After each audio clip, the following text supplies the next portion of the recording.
तो बच्चों आज हम लोग कल के आपके होमवर्क को आज सॉल्व करेंगे। आई होप कि आपने सॉल्व कर लिया होगा। इसमें से पहले वाले को हमने सॉल्व कर दिया था और बाकी 1, 2, 3 और 4, ठीक है, ये क्वेश्चन आपको मैंने होमवर्क दिया था। तो सबसे पहले अभी हम लोग यहाँ पे सिलेंडर के वॉल्यूम को निकालेंगे। इस प्रॉब्लम को देखो कैसे हम लोग सॉल्व करेंगे। इसमें कैलकुलेशन है, आपने किया भी होगा, तो देखो अभी ये कैसे सॉल्व होता है। तो दोस्तों देखते हैं इसको हम लोग कैसे सॉल्व करेंगे। तो सबसे पहले देखो हमने यहाँ पे लिख दिया है वॉल्यूम ऑफ सिलेंडर। किसी भी सिलेंडर की वॉल्यूम क्या होती है, तो पाई आर स्क्वायर्ड एच। तो यहाँ पे आप पाई की जगह लिख दो 22/7, है ना। पाई की जगह हम लोग लिख सकते हैं क्योंकि ये एग्जैक्ट आपका है, एग्जैक्ट नंबर है। उसके बाद रेडियस, तो रेडियस की जगह पे यहाँ पे देखें तो दिया हुआ है बच्चों, यहाँ पे इस क्वेश्चन में रेडियस की जगह पे आपको डायमीटर दिया हुआ है ना। देखो यहाँ पे आप देखो ध्यान से, ये आपको दिया हुआ है डायमीटर और डायमीटर है 9.9 सेंटीमीटर। तो रेडियस हाफ हो जाएगा डायमीटर का, तो हम लोग यहाँ पे लिख देंगे 9 कितना था, 9.9 है ना, 9.9। तो 9.9 है अपॉन 2 का स्क्वायर इंटू एच। और हाइट कितनी दी गई है बच्चों, तो हाइट दी गई है 13.5 सेंटीमीटर। तो ये हो जाएगा आपका 13.5 सेंटीमीटर। अब इसको हम लोग सॉल्व करते हैं। तो सबसे पहले 22/7 इंटू 4, ठीक है, और ऊपर में 9.9 का स्क्वायर इंटू 13.5। अब देखो इन सबको मल्टीप्लाई करो और सॉल्व करो। तो मेरे को टाइम यहाँ पे ज़्यादा लगेगा, मैं तुरंत कैलकुलेटर से कर देता हूँ, लेकिन आपको खुद से करना हो। ये दोस्तों सॉल्व करके आया 1039.19 सेंटीमीटर क्यूब, ठीक है। अब रियल में तो कॉन्सेप्ट क्या है, कॉन्सेप्ट तो ये सीखना है कि कितना सिग्निफिकेंट फिगर में आपको आंसर करना है, ठीक है ना। ये तो कैलकुलेशन हो गया, लेकिन आपको एग्जाम में करना होगा। मान लो मैं तो यहाँ पे कैलकुलेटर से कर लूँगा, लेकिन आपको वहाँ पे कैलकुलेट करना पड़ेगा बच्चों, अगर ऐसा क्वेश्चन आता है तो।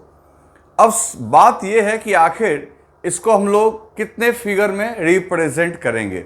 तो मल्टीप्लिकेशन में हमने सीखा है कि जो आपका लिस्ट सिग्निफिकेंट फिगर वाला जो टर्म होगा उसी के बराबर आंसर होना चाहिए मल्टीप्लिकेशन में। तो देखो यहाँ पे, या डिवीजन में भी कर सकते हैं। तो यहाँ देखो 9.9 है और ये 13.5, तो इसमें टोटल 3 सिग्निफिकेंट फिगर हैं और इसमें 2, तो हमें आंसर तो 2 सिग्निफिकेंट फिगर में ही करना है। तो कैसे करेंगे देखते हैं। अब यहाँ तो देखो ढेर सारे फिगर्स आ गए हैं, इसमें से राउंडिंग ऑफ में हम लोग जाएंगे। तो एक काम करते हैं, सबसे पहले हम लोग इसको 1.03919 इंटू 10 का पावर 3 लिख लेते हैं, क्योंकि रिड्यूस करना है, सिग्निफिकेंट फिगर रिड्यूस करना है। तो इस पॉइंट को उठा के हमने यहाँ पे डाल दिया, ठीक है। अब ये 10 का पावर क्या हो गया 3, तो ये तो काउंट होगा ही नहीं है सिग्निफिकेंट फिगर में। अब ये जो है इतने फिगर्स अभी भी हमारे पास, फिगर्स उतने ही हैं, तो लेकिन इसको हम लोग राउंडिंग ऑफ कर सकते हैं, है ना। इसको राउंड ऑफ करो। तो राउंड ऑफ में क्या करना है, 2 फिगर रखना है। तो एक हमको रखना है 1 तो रहेगा ही रहेगा, और ये पॉइंट के बाद ये 0 भी सिग्निफिकेंट फिगर में ही काउंट होगा, क्योंकि 2 नॉन ज़ीरो के बीच में ये 0 है। तो हम लोग इन सभी को यहाँ पे अगर देखें तो इन सभी को हमको हटाना है, और इसमें से जिसको हटाना है, तो देखो सीधी सी बात याद करो, ये 0 को हमें रिटेन करना है, तो 0 के तुरंत बगल में 0 को हमें रखना है। तो 0 के जस्ट बाद क्या है 3, जो कि 5 से छोटा है, तो ये हट भी जाएगा। तो 5 से अगर कम होता है तो हट भी जाता है, लेकिन इस पर कोई असर नहीं पड़ेगा। तो हम लोग सीधा इसको लिख सकते हैं, दिस इज 1.0 इंटू 10 का पावर 3 सेंटीमीटर। अब यहाँ पे कहोगे कि यहाँ सिग्निफिकेंट फिगर कितने हो गए, तो 2 हो गए, एक 1। अब पॉइंट के बाद ट्रेलिंग 0 जो होता है वो काउंट तो होता ही है, तो 2 सिग्निफिकेंट में इसको हमने आंसर कर दिया, तो इसका आंसर ये होगा। तो इसको आप राइट डाउन कर लो। अब बच्चों बात करते हैं क्वेश्चन नंबर 2 की। अब क्वेश्चन नंबर 2 में देखो, आप एकदम इत्मीनान से देखो कि यहाँ पे क्या दिया हुआ है। यहाँ दिया हुआ है कि मास सब्सटेंस का दिया हुआ है 5.74 ग्राम्स। मास जो है 5.74 ग्राम्स दिया हुआ है और वॉल्यूम दिया हुआ है 1.2 सीसी। 1.2 सीसी ये मास दिया हुआ है, ये वॉल्यूम दिया हुआ है। तुम्हें निकालनी है डेंसिटी। तो डेंसिटी क्या होता है? तो डेंसिटी बच्चों रो, जो डेंसिटी होती है वो डेंसिटी होती है मास अपॉन वॉल्यूम। डेंसिटी जो होती है मास अपॉन वॉल्यूम होती है। तो अब यहाँ पे अपने को सॉल्व करना है। तो मास की जगह आप क्या रख दोगे?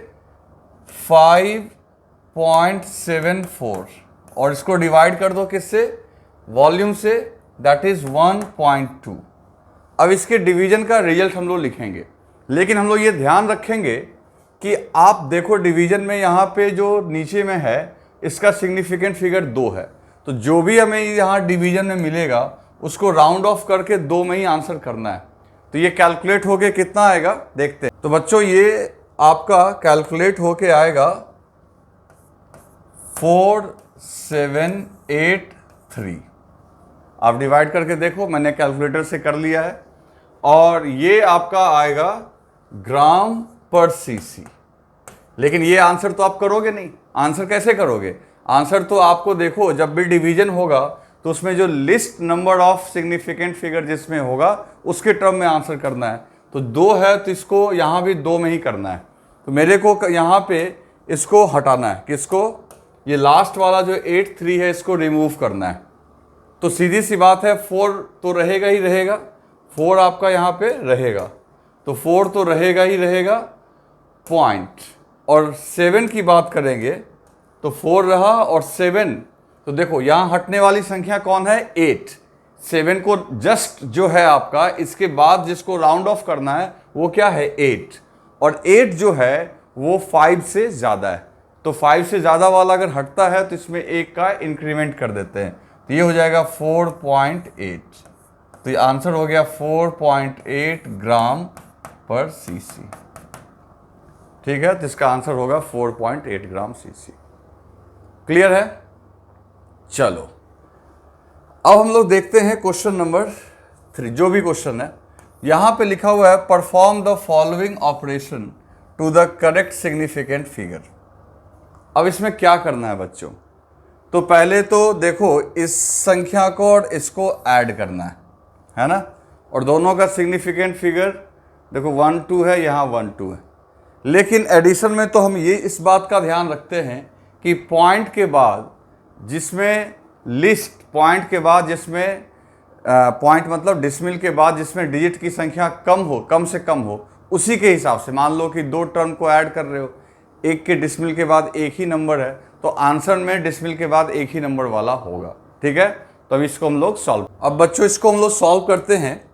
आप यहाँ पे देखो कैसे सॉल्व करेंगे। सबसे पहली बात है कि आप इन दोनों को अगर हमें ऐड करना है तो दोनों का जो 10 का पावर है, यानी इसको एक्सपोनेंट भी बोल सकते हो, उसको सेम करना पड़ेगा।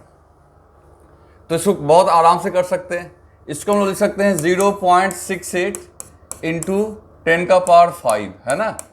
पॉइंट को इधर भेज दिया और इसको एक पावर दे दिया एक्स्ट्रा, 3.1 इंटू 10 का पावर 5। अब यहाँ पे क्या करो, 0.68 प्लस 3.1 इंटू 10 का पावर 5। अब ये जो है आपका ये कितना आ जाएगा? 3.78 इंटू 10 का पावर 5। ये आपका आंसर होना चाहिए, लेकिन आप ये आंसर नहीं कर पाओगे क्योंकि एडिशन में आप ये देखो जो आपको नंबर दिया गया है, ठीक है ना, उसमें डिसमिल के बाद सिर्फ एक डिजिट होना चाहिए और यहाँ डिसमिल के बाद 2 डिजिट है ना? तो हम लोग क्या करेंगे, इसको हम लोग बहुत आराम से इसको चाहें तो राउंड ऑफ कर सकते हैं। कैसे राउंड ऑफ कर सकते हैं? तो ये 8 को हम लोग हटाएंगे और 8 अगर हट जाता है यहाँ पे तो सीधी सी बात है, इसको हम लोग लिख देंगे। अब देखो 8 क्या है? 5 से ज़्यादा है, तो यहाँ पे आप 8 कर दो, तो ये हो गया आपका 10 का power 5। This is the answer. ठीक है, चलो तो इसको राइट डाउन कर लो। अब बच्चों हम लोग देखते हैं क्वेश्चन नंबर, नेक्स्ट क्वेश्चन देखते हैं जिसमें बॉक्स की लेंथ, विड्थ और हाइट दी गई है। एक बॉक्स दिया हुआ है, तो बॉक्स तो जानते ही हो आप, क्यूबिकल बॉक्स होगा इस तरीके से। तो बॉक्स जो होगा आपका क्यूबिकल होगा, ऐसे क्यूबिकल बॉक्स है। अब इसके वॉल्यूम को फाइंड आउट करना है, इसका वॉल्यूम कैलकुलेट करना है ना। तो लेंथ, हाइट, विड्थ सब दिया हुआ है, तो आप इन तीनों को मल्टीप्लाई कर लो। और मल्टीप्लाई करने के बाद ध्यान रखना कि सिग्निफिकेंट फिगर सबसे कम है इसमें, 2 और 8 2 है, तो फाइनल आंसर भी 2 में होना चाहिए। तो देखो इसको ऑलरेडी मैंने मल्टीप्लाई कर दिया है यहाँ पे। तो तीनों को मल्टीप्लाई करने के बाद आपका ये आएगा इतना लंबा सा, ठीक है। अब ये आ रहा है 45441.34। अब इसमें क्या करो कि इस पॉइंट को आप इधर लेके आओ, ठीक है। और 1 2 3 4, तो देखो 10 का पावर 4 लिख दिया हमने, और ये ऐसा आ गया। अब इसमें मेरे को सिर्फ 2 फिगर में चाहिए आंसर, क्योंकि आपका लिस्ट फिगर है इसके पास 28, तो ऐसा 2 फिगर में इसको कन्वर्ट करना है। तो सीधी सी बात है, इन सभी को 5 को छोड़ के बाकी को राउंड ऑफ करना पड़ेगा, और राउंड ऑफ करना बहुत आसान काम है। 5 के बाद जो संख्या है वो देखो कितना है, 4, जो कि लेस देन 5 है, तो ये पूरा हट भी जाएगा और इस पर कोई असर नहीं पड़ेगा। तो आप देखो फाइनल आंसर आपका 2 सिग्निफिकेंट फिगर में ही आ रहा है, 4 और 5 में, क्योंकि ये तो काउंट होता नहीं है। ठीक है बच्चों, तो ये ऐसा आपने सॉल्व कर लिया होगा। इसके बाद ये लास्ट वाला बचा है, ये आप सॉल्व कर लेना, कोई बहुत बड़ी बात नहीं है, कैलकुलेशन ही है। ये मल्टीप्लिकेशन है, तो जो भी आपका आंसर आए वो 3 सिग्निफिकेंट फिगर में होना चाहिए, राउंड ऑफ करके। समझ गए ना। इसमें ऐड करना है, लेकिन अब यहाँ पे देखो, यहाँ पे एडिशन में हमने पढ़ा है कि डेसिमल के बाद 2 डिजिट है 7 5, और यहाँ इसमें ढेर सारे डिजिट्स हैं। तो ऐड करने के बाद जो आप आंसर लिखोगे, तो राउंड ऑफ करने के बाद डेसिमल के बाद सिर्फ 2 नंबर होना चाहिए, जैसे 7 5 है वैसे ही, ठीक है। यहाँ पे अगर बात करें तो 25 को डिवाइड करना है 5.00 से। कहोगे ये तो बहुत आसान है, लेकिन देखो क्या होगा, 25 डिवाइडेड बाई 5.00, तो आप 25 को 5 से भाग दोगे तो 5 ही होगा, लेकिन आंसर कैसे लिखना है तुम्हें? आंसर लिखना है तुम्हें इसे 5.0 के फॉर्म में। कहोगे कैसे? तो देखो इसमें टोटल 3 सिग्निफिकेंट फिगर है, क्योंकि पॉइंट के बाद ट्रेलिंग जीरो को हम लोग काउंट करते हैं, और इसमें 2 सिग्निफिकेंट फिगर है। डिवीजन में हमने कहा था कि जब 2 टर्म को डिवाइड करते हो तो आंसर उसके रिस्पेक्ट में लिखना है जिसमें नंबर ऑफ सिग्निफिकेंट डिजिट कम हो। तो 2 5, तो इसलिए देखो यहाँ 5.0, ऐसे तुम 5 लिखने के आदी हो, लेकिन 5 लिखने में 5.0 भी हम लोग लिख सकते हैं, है ना। तो यहाँ पे ये 0 काउंट हो जाएगा, तो ये आप लिख लो। तो बच्चों अब हम लोग बात करते हैं एरर इन मेजरमेंट की। तो अभी तक हमने देखा सिग्निफिकेंट फिगर, उसके काउंटिंग करने के तरीके को देखा, फिर सिग्निफिकेंट फिगर्स को अगर रिड्यूस करना है तो राउंडिंग ऑफ को भी हमने देखा। अब हम लोग को पढ़ना है बच्चों कि एरर्स जो होते हैं, मतलब कि एरर्स क्या होते हैं, ठीक है।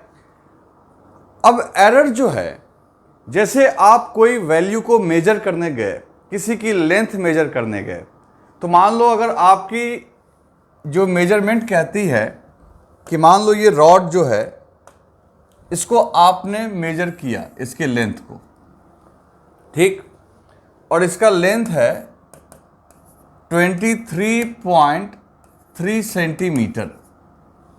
लेकिन अब एक बात समझो, कोई भी मेजरमेंट चाहे वो कितना भी प्रिसाइज क्यों ना हो, कितना भी सटीक क्यों ना हो, कितना भी अच्छे तरह एक्यूरेट क्यों ना हो, एरर होता ही होता है, एरर होना ही होना है। आप सेम ऑब्जर्वेशन, सेम कैलकुलेशन अगर कई बार रिपीट करोगे तो आपको अलग अलग ऑब्जर्वेशंस आएंगे। इसमें कोई डाउट नहीं है कि ये जो डिफरेंस है ये बहुत बड़ा होगा, ऐसा नहीं है। डिफरेंस छोटा ही होगा, लेकिन डिफरेंस आएगा ज़रूर। तो ये जो डिफरेंस आता है, इसकी वजह से आप उस वैल्यू को लेके अनसर्टेन हो गए। जैसे कि मान लो कि आप अब गारंटी नहीं दे सकते हो कि यही होगा, इसके अलावा कुछ नहीं होगा। तो मैं यही लिख रहा हूं यहां पे, देखो the uncertainty in measurement is called error, है ना। मेजरमेंट में जो अनसर्टेनिटी होती है, अनिश्चितता होती है कि कितना वैल्यू ज़्यादा या कम हो सकता है, उसी अनिश्चितता को हम लोग क्या बोल रहे हैं यहाँ पे, एरर। क्लियर? अब देखो तो एक काम करते हैं, बेहतर ये होगा कि जो हम लोगों को लग रहा है कि भाई इसकी लेंथ 23.3 सेंटीमीटर से थोड़ा सा कम या ज़्यादा हो सकता है, तो बेहतर ये होगा कि रिजल्ट में आप उस अनसर्टेनिटी को भी लिख दो। जैसे कि मैंने ये लिखा और फिर हमने यहाँ पे प्लस माइनस 0.1 सेंटीमीटर लिख दिया। इसका क्या मतलब हुआ? अब जो है, अब ये हमने एक कंप्लीट आंसर लिखा। या ध्यान से देखना, क्या आंसर हमने लिखा कि जो ये रॉड है इसकी लंबाई 23.3 सेंटीमीटर प्लस माइनस 0.1 सेंटीमीटर। इसका मतलब ये है कि हमने ये वैल्यू सजेस्ट जरूर किया है 23.3, लेकिन एक रेंज भी दे दिया है कि ये जो बगल में लिखा हुआ प्लस माइनस में है, इसको आप बोल दोगे ये एरर दिया हुआ है। इसका मतलब ये हुआ कि इस लेंथ की जो वैल्यू है बच्चों, वो 23.4 सेंटीमीटर भी हो सकती है मैक्सिमम, और कम से कम 23.1 सेंटीमीटर भी हो सकती है। कोई ऐसा कैसे? तो देखो यहाँ प्लस माइनस 0.1 सेंटीमीटर का मतलब है कि इसमें 0.1 सेंटीमीटर ऐड कर दो तो ये आ जाएगा, इसमें 0.1 सेंटीमीटर सब्ट्रैक्ट कर लो तो ये आ जाएगा।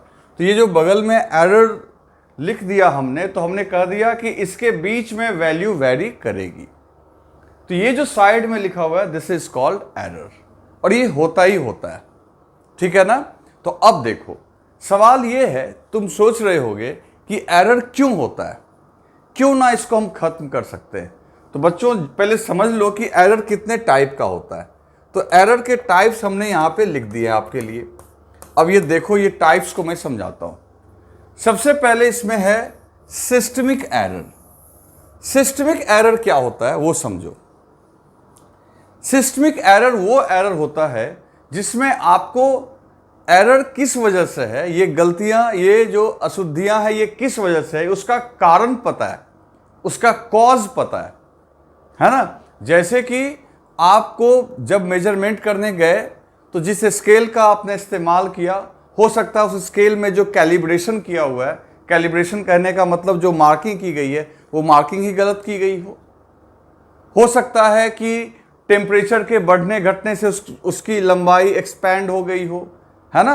तो ये जो इस प्रकार के एरर्स जिसके कारण पता होते हैं, उसको हम लोग बोलते हैं सिस्टमिक एरर। और ये एरर जो है वो इंस्ट्रूमेंट्स की वजह से हो सकता है, कुछ इन्वायरमेंटल फैक्टर्स हो सकते हैं, या ऑब्जर्वेशन लेते समय मिस्टेक हो जाता होगा किसी खास एंगल से ऑब्जर्व करते समय। तो ऐसे एरर को हम लोग चाहें तो रिड्यूस कर सकते हैं। क्यों रिड्यूस कर सकते हैं? क्योंकि इन एरर्स का रीजन हम लोग जानते हैं, कॉज जानते हैं कि एरर हो क्यों रहा है। समझ गए ना? तो सिस्टमिक एरर जो है वो इंस्ट्रूमेंट्स की वजह से आता है, और वो हम लोग स्पष्ट बता सकते, इसको मिनिमाइज कर सकते हैं क्योंकि इसके कारण पता है, तो हम लोग कारण को ही दूर कर लेंगे। एक बात और, सिस्टमिक एरर में ये जो हमने प्लस माइनस लिखा ना, सिस्टमिक एरर में कंसिस्टेंटली या तो बढ़ा हुआ वैल्यू आएगा या तो घटा हुआ वैल्यू आएगा, क्योंकि सीधी सी बात है कि वहाँ पे इंस्ट्रूमेंट में अगर खराबी होगी, या तो वो हमेशा बढ़ा के वेट देगा या हमेशा घटा के देगा। तो वहाँ प्लस माइनस में नहीं, वहाँ एक तरफ आएगा आंसर। समझ गए ना? तो ये हो गया सिस्टमिक। अभी मैं लिख दूंगा इसको नेक्स्ट पेज पे। उसके बाद ये बहुत इंपॉर्टेंट, इसी के लिए तो काम करेंगे, this is called random error. अब रैंडम एरर जो है बच्चों, इसका कारण पता नहीं है, इसका कारण पता ही नहीं होता, ये क्यों होता है ये पता ही नहीं है। अब ये एकदम प्रोबेबिलिटी पे होता है। हालांकि एरर ऐसा नहीं है कि 2 का 4 kg हो जाएगा, एरर बहुत छोटा ही होगा, लेकिन इसका कारण ही नहीं पता होगा। जितनी बार आप मेजरमेंट लोगे, उतनी बार आपको अलग अलग वैल्यूज आती रहेंगी। कुछ वैल्यू कॉमन भी आती रहेंगी, लेकिन ऊपर नीचे आती ही रहेंगी। इसका कारण कभी तुम पता नहीं लगा पाओगे। तो ऐसे एरर में फिर क्या करना चाहिए? तो सीधी सी बात है, अगर आप किसी का वेट ही मेजर कर रहे हो और आपको हर बारी थोड़ा बहुत फर्क आ रहा है, तो आप इस केस में क्या करोगे कि ढेर सारा ऑब्जर्वेशन लोगे, कई बार एक्सपेरिमेंट को हम लोग लगातार रिपीट करते जाएंगे तो बहुत सारा वैल्यूज निकल के आएगा और फिर उन वैल्यूज का हम लोग एक अर्थमेटिक मीन ले लेंगे। अर्थमेटिक मीन करने का मतलब सबको ऐड करके या नंबर ऑफ एक्सपेरिमेंट से डिवाइड कर देंगे। तो इससे क्या होगा कि इससे हमें जो वैल्यू मिलेगी, जो एवरेज वैल्यू मिलेगी, वो लगभग ट्रू वैल्यू होगी और एरर को मिनिमाइज कर सकते हैं। तो रैंडम एरर का कॉज पता नहीं होता है और ऐसे एरर को मिनिमाइज करने का एक ही तरीका है कि आप एक्सपेरिमेंट को बार बार दोहराइए। क्लियर? तो ये बात हो गई किसको लेके? रैंडम एरर को लेके।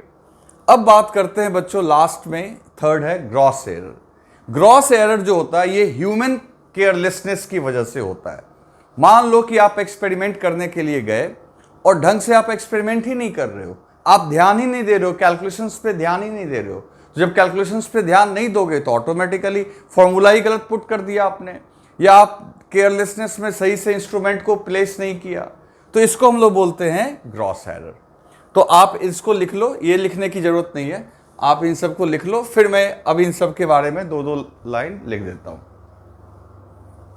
अब देखो बच्चों, यहां हमने लिख दिया है systemic error. Systemic error are the errors whose cause are known. They can be either positive or negative and due to known cause these error can be minimised. इस एरर को आप घटा भी सकते हो। सिस्टमिक एरर क्यों होता होगा?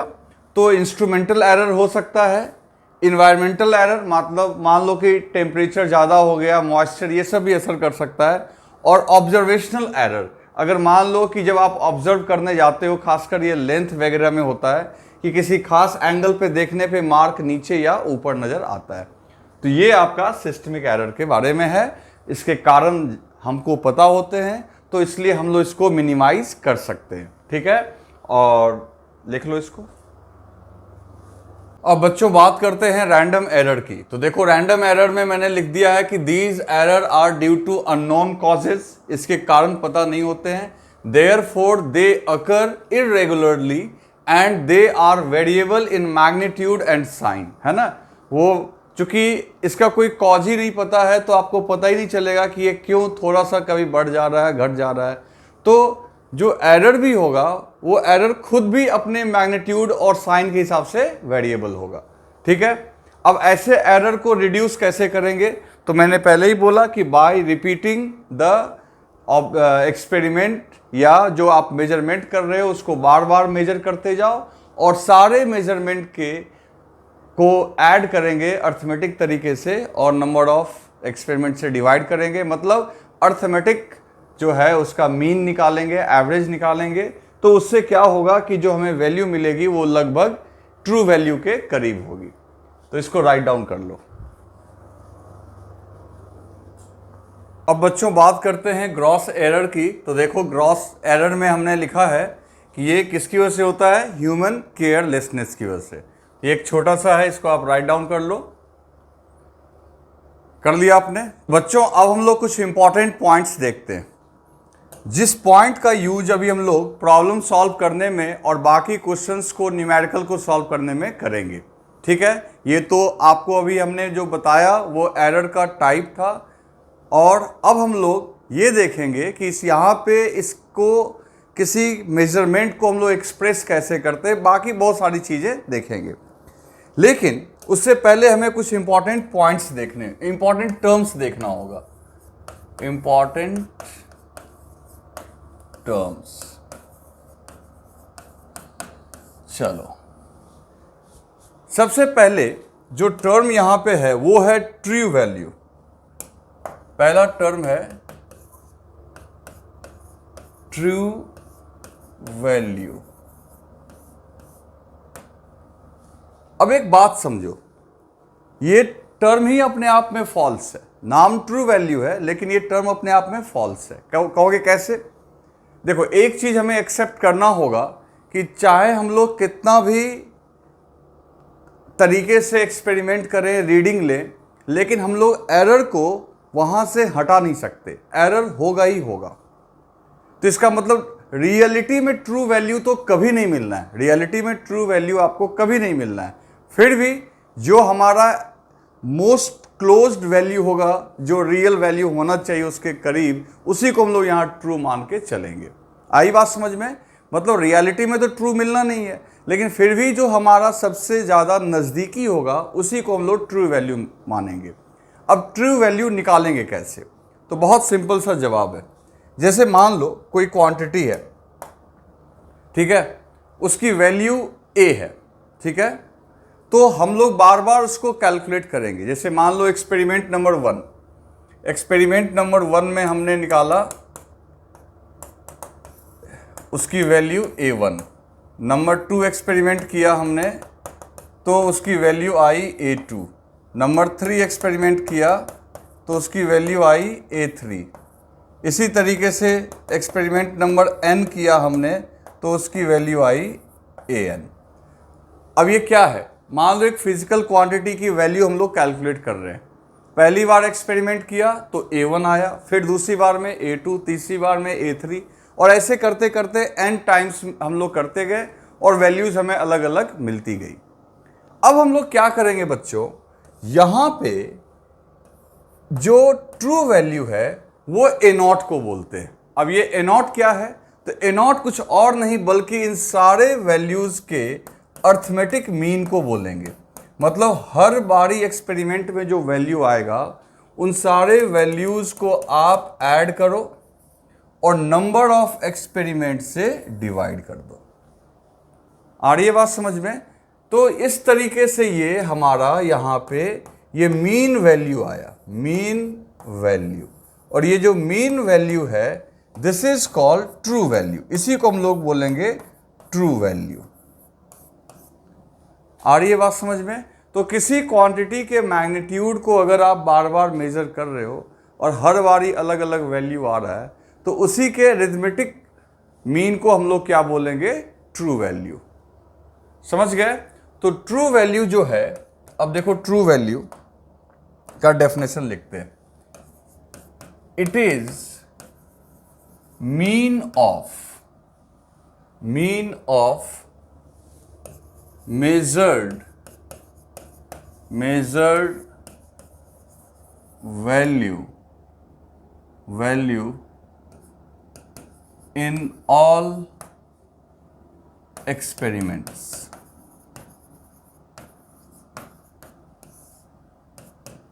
इन ऑल एक्सपेरिमेंट्स, हर एक बार जो एक्सपेरिमेंट्स किया गया उसके में जो मेजर किया आपने मीन को, वही मीन जो है वो क्या कहला रहा है यहाँ पे? आपका true value. That mean is called true value. ठीक है, और वो ट्रू वैल्यू कैसे निकाल लें वो आप देख सकते हो। हर वैल्यूज को हमने यहाँ पे ऐड किया, नंबर ऑफ एक्सपेरिमेंट से डिवाइड किया, तो हमें वो ट्रू वैल्यू निकल के आ गया। समझ गए ना? लेकिन ये नाम का ही ट्रू वैल्यू है, जिसे आप राइट डाउन कर लो।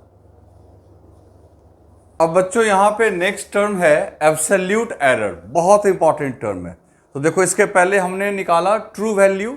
ट्रू वैल्यू के लिए क्या किया? कई बार हमने एक्सपेरिमेंट किया और हर बारी जो रीडिंग आया उन रीडिंग्स को ऐड करके नंबर ऑफ एक्सपेरिमेंट से डिवाइड कर दिया। क्लियर?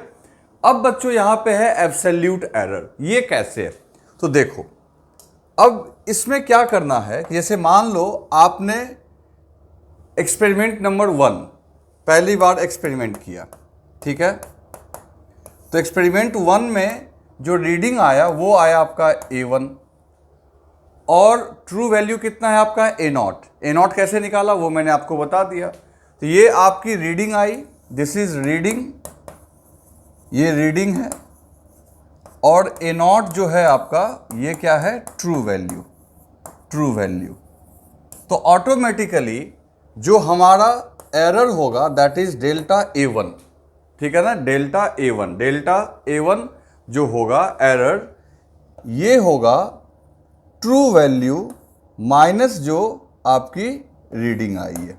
तो यही चीज है difference between magnitude of true value. जो ट्रू वैल्यू कैसे निकालेंगे? मीन से, और मेजर्ड वैल्यू के डिफरेंस को ही बच्चों हम लोग क्या बोलेंगे?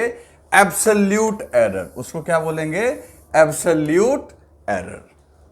तो जैसे एक्सपेरिमेंट नंबर 1 का एब्सोल्यूट एरर कैसे निकालोगे? तो सीधी सी बात है ट्रू में से एक्सपेरिमेंट नंबर 1 की रीडिंग को घटाओ। इसी तरीके से बच्चों अगर हम लोग यहाँ पे एक्सपेरिमेंट नंबर 2 किए, मतलब उसी एक्सपेरिमेंट को फिर रिपीट किए, तो मान लो रीडिंग हमारी निकल के आ गई A2 और मीन वैल्यू तो A0 है, तो ऑटोमेटिकली डेल्टा A2 यानी ये आपका एब्सोल्यूट एरर हो गया एक्सपेरिमेंट नंबर 2 के लिए। तो वो कैसे निकलेगा? A0 माइनस A2, है ना, ट्रू में से उस समय की रीडिंग। इसी तरीके से बच्चों डेल्टा A3 ये एब्सोल्यूट एरर हो गया एक्सपेरिमेंट नंबर 3 के लिए, A0 माइनस A3। इसी तरीके से बच्चों डेल्टा AN मतलब nth बार जो हम लोग रिपीट करेंगे तो उस बार कितना एब्सोल्यूट एरर आएगा? वो आएगा A0 माइनस AN। तो ये जो हर बारी एक्सपेरिमेंट तुम कर रहे हो तो हर एक्सपेरिमेंट का ये अपना अपना एब्सोल्यूट एरर हुआ। ठीक है, एब्सोल्यूट एरर कैसे निकाले आपको समझ में आया? चलो इसको राइट डाउन कर लो। अब दोस्तों हम लोग बात करते हैं मीन एब्सोल्यूट एरर की। अब देखो हर एक्सपेरिमेंट में बार बार अपना जो है एब्सोल्यूट एरर आया हर रीडिंग के लिए। ये क्या है? तो ये बच्चों सिंपल है, it is mean of all absolute error, mean of all absolute error. जितने भी एब्सोल्यूट एरर आएंगे उसके मीन को हम लोग क्या बोलेंगे बच्चों? Mean absolute error. तो ये कैसे निकलेगा? तो देखो मान लो ये आपका एरर था डेल्टा ए, डेल्टा का मतलब चेंज होता है बच्चों, डिफरेंस। तो ये मान लो डेल्टा ए है और मीन दिखाने के लिए हम लोग इस पर ऐसे कर दिए। तो सिंपल सी बात है, पहला एक्सपेरिमेंट का एब्सोल्यूट एरर था डेल्टा A1, दूसरे का था डेल्टा A2, तीसरे का था delta A3 plus dot dot dot delta AN। ठीक है, फिर नंबर ऑफ एक्सपेरिमेंट से हम लोग क्या करेंगे? डिवाइड करेंगे। तो इस तरीके से आपको यहाँ पे कैलकुलेट हो जाएगा मीन एब्सोल्यूट एरर। ठीक है, तो ये आप समझो कि एब्सोल्यूट एरर क्या था, फिर उसका मीन कैसे हम लोग निकाले। तो फाइनल जो अब रिजल्ट लिखेंगे वो कैसे होगा? तो पहले तो इसको आप राइट डाउन करो। लिख लिया आपने बच्चों? अब देखो, अब हम लोग क्या हो गया कि हमारे पास मीन ऑफ एरर भी आ चुका है और मीन ऑफ रीडिंग भी आ चुका है। तो जो फाइनल मैग्नीट्यूड लिखोगे, फाइनल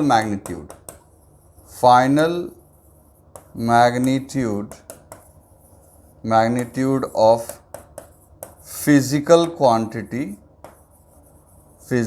क्वांटिटी, जो फाइनल मैग्नीट्यूड लिखेंगे वो कैसे लिखेंगे? तो बहुत सिंपल है।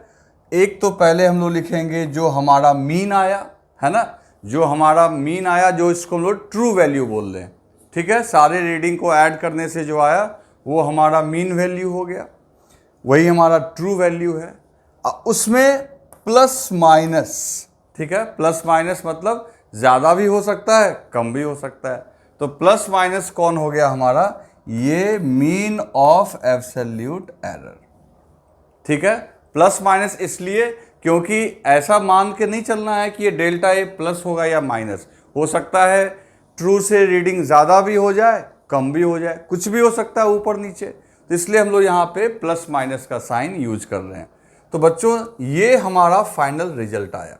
तो इसका मतलब ये हुआ कि यहाँ पे इस फिजिकल क्वांटिटी की मैक्सिमम मैग्नीट्यूड हो सकती है A0 प्लस डेल्टा ए और मिनिमम हो सकती है A0 माइनस डेल्टा ए। ठीक है, जहाँ डेल्टा ए को आप फिर मॉड में ले लेना, ये मॉड में लेके या तो इतना डिफरेंस ऐड, इतना आप इसमें ऐड करो या इतना आप इसमें सब्ट्रैक्ट करो।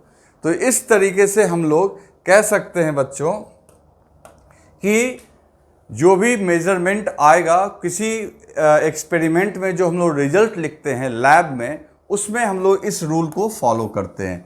हर एक बार रीडिंग लिए, रीडिंग का मीन निकाले, उसे यहाँ लिख दिए, जो कि हमारा क्या हो गया? True value. ये ट्रू वैल्यू का काम करेगा। अब प्लस माइनस ये हो गया हमारा एरर, मतलब इतना ज़्यादा भी हो सकता है इतना कम, यानी ये रेंज जो है इसी बीच में रहेगा। ठीक है ना। तो नॉर्मली इस डेल्टा को हम लोग मॉड में करके डालते हैं। जैसे ये सबको अगर हम लोग मॉड में करके डाल देंगे, मॉड इसलिए ताकि ये प्रोटेक्शन रहे कि हम लोग सिर्फ मैग्नीट्यूड की बात कर रहे हैं, ज़्यादा या कम तो हो ही सकता है। ठीक है, तो इसको राइट डाउन कर लो, लिख लिया आपने, चलो ठीक है। अब याद रखना ये आप इसको ना मॉड में ले लो, चलो मॉड में मैं कर ही देता हूँ, अच्छा ही रहेगा। इसको आप मॉड में कर लोगे, क्यों? क्योंकि वो एरर में वो ज़्यादा भी हो सकता है, कम भी हो सकता है। तो मीन निकालते समय तो हमको सिर्फ इसका पॉजिटिव वैल्यू ही लेना है, तो सबको ऐड करोगे तब जाके आपको एब्सोल्यूट एरर का मीन आएगा। और उस मीन का वैल्यू उतना से ऐड भी, ये प्लस माइनस का क्या मतलब हुआ समझ में आया? इतना ज़्यादा भी हो सकता है, इतना कम भी हो सकता है ना। उसमें ऐड भी कर सकते हैं, सब्ट्रैक्ट भी कर सकते हैं। और ये आपने मॉड दे के इस बात को सुरक्षित कर लिया। क्लियर है? क्योंकि ऐसा नहीं है ना, मान लो कि तुम्हारा मीन आया 30 और रीडिंग आई 31, तो उस केस में एब्सोल्यूट एरर हुआ डेल्टा ए बराबर हो गया 1।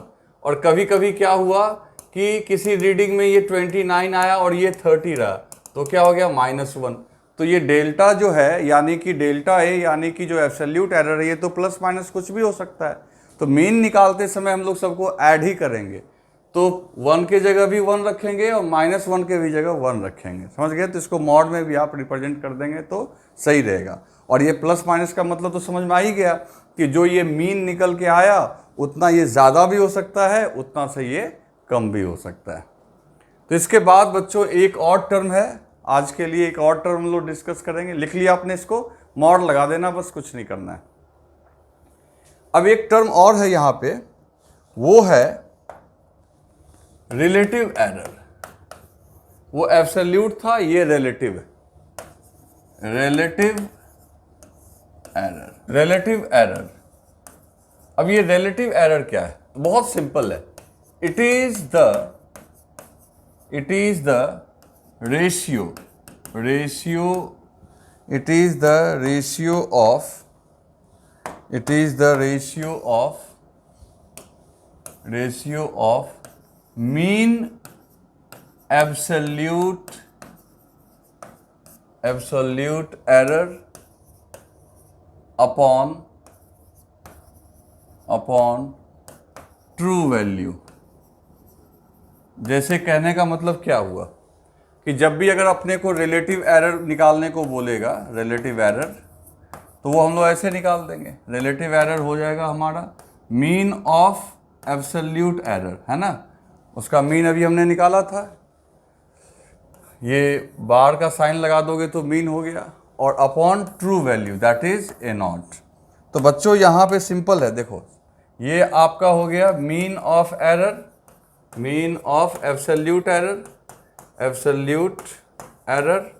और नीचे में ये क्या है? मीन ऑफ ऑल रीडिंग्स, यानी ट्रू वैल्यू। तो ट्रू वैल्यू से डिवाइड कर देना है। किसको डिवाइड कर देना है? मीन ऑफ एब्सोल्यूट एरर को। तो ये जो डिवाइड करोगे तो डिवीजन से जो आएगा, ये बार का साइन है मतलब मीन लिए हुए हैं, तो इससे आपको मिलेगा रिलेटिव एरर। इसी में एक और टर्म है, एक और टर्म कर देते हैं। इसी रिलेटिव एरर को अगर 100 से मल्टीप्लाई करते हैं तो वो परसेंटेज एरर हो जाता है। तो वो भी मैं लिख दे रहा हूं, परसेंटेज एरर। परसेंटेज एरर जो है वो रिलेटिव एरर मल्टीप्लाइड बाई 100, मतलब mean of delta A upon A not into 100। इसको हम लोग बोल देंगे परसेंटेज एरर। क्लियर है? तो इसको आप राइट डाउन कर लो। फिर नेक्स्ट लेक्चर में हम लोग प्रोपेगेशन ऑफ एरर देखेंगे और उसके ऊपर न्यूमेरिकल सॉल्व करेंगे, जो कि बहुत इंपॉर्टेंट